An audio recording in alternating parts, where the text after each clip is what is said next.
sa biglang pagkakansela sa pinakahihintay nilang concert ni Charisse sa Dubai, kung kailan nakapila na sila.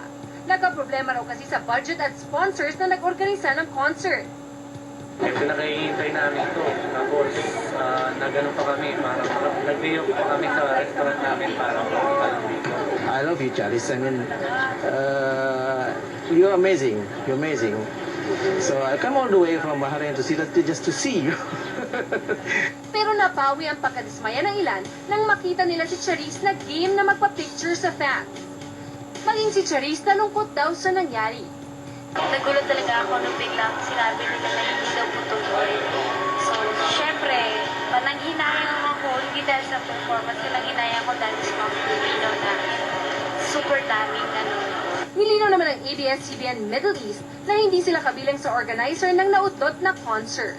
Marie Lozano, Patrol ng Pilipino.